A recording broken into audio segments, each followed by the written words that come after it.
Hi guys, today we're going to cover Upper Spike for low level mages, which is honestly without an argument the best spot for under level 50 mages. Nowhere near is quite as good when it comes to experience, and it's also reasonable profit here as well. So yeah, basically almost every mage in the game from level 28 to level 50 should just spend their life at Upper Spike. Yeah, so we're going to cover this one today. It's pretty much an old school spot, so probably a few videos out there, but as I'm completing all my mage guides from level 8 to like level 500, I figured I would make a video for this one as well. So, starting level 28 so that you have some runes. At level 28 you will be using thunderstorms. At level 30, once you're able to, you will switch to avalanches. So if you want to, you can just consider coming here at level 30 with avalanches, but you can also use thunderstorms. Raw experience you can expect is somewhere around 320k per hour with a reasonably skilled character, and the expected loot is somewhere between 50 to 100k per hour depending on some of the item prices on your server. Overall tier rating I give this spot is S+.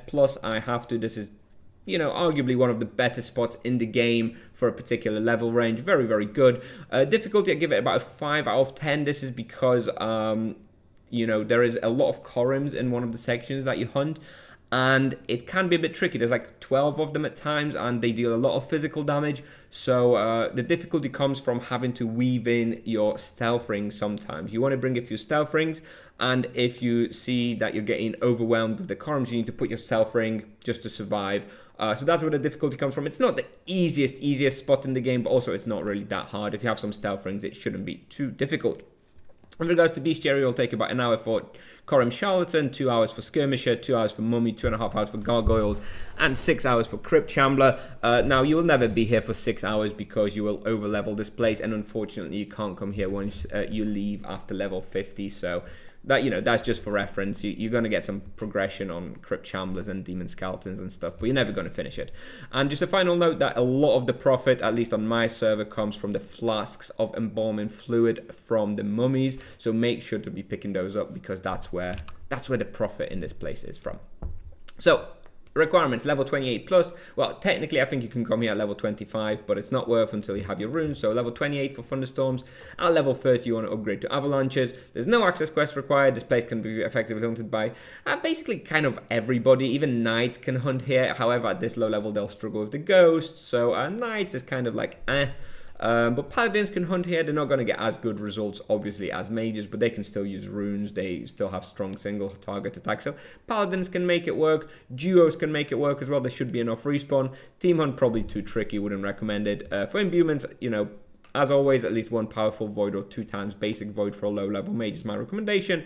And you should be prioritizing, some physical protection if you can, because, the Khorims can hurt quite a lot. So you do have to be kind of safe, don't overdo it. The skirmishers do deal a lot of damage, so maybe make sure to be using like a physical shield, like a demon shield or mastermind shield or something like that. It's going to make it a little bit safer. For supplies per hour, with one powerful void I was using about 100 mana potions per hour. Obviously it will depend on your void imbues. You'll want about 1200 avalanches, 6 mastermind potions per hour just to up your magic level a little bit, and you will need a few stealth ring for emergencies, I say, just to be safe when you're getting overwhelmed with the Khorims in certain places. You want to pop on that stealth ring just for a little bit. Charms and Wheel, obviously too low level to talk about, and the character in the video is a level 40 sorcerer with 60 magic level, no combat praise and no charms.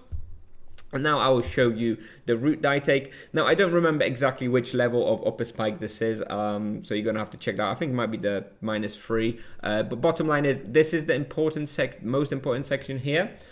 This is the Khorim section of Upper Spike, and this is what we're going to be focusing on. However, we're also going to be killing off this section here. So how I do it, I basically come in, and I do this kind of loop here. I kill off monsters here, kill off monsters here, kill off Khorims in here, then I do a big loop to complete the Khorims in here, and then I find that there's not quite enough respawn for me just to stay in this Khorim section. This would be optimal because there's loads of Khorims here, very densely packed, but to get a little bit more profit from the mummies and get a little bit of respawn time for those monsters and get some other bestiaries as well, what I do is I then go here and do like a little loop through here, circle back, do an extra few quick pulls here, and then I come back to the Khorims again, and at this point the Khorims are fully respawned. It's pretty crazy, and this is what works for me. This is the route I would recommend. I know some people just stay under columns and they just stay there and just don't move from this section. You can try that out if you want to. I prefer getting a little bit more profit, getting a little bit more bestiary in from the side and making sure the respawn keeps up. And this honestly is it. This is such a good spot. So I'm going to play the video in a minute. And yeah, basically, if all you care about is experience, this is the place to come. Basically, the fastest way to complete, complete this sort of level 28 to level 50 range for a mage. So yeah, thank you very much for watching. Play the video now, and I'll see you in the next one. Bye bye.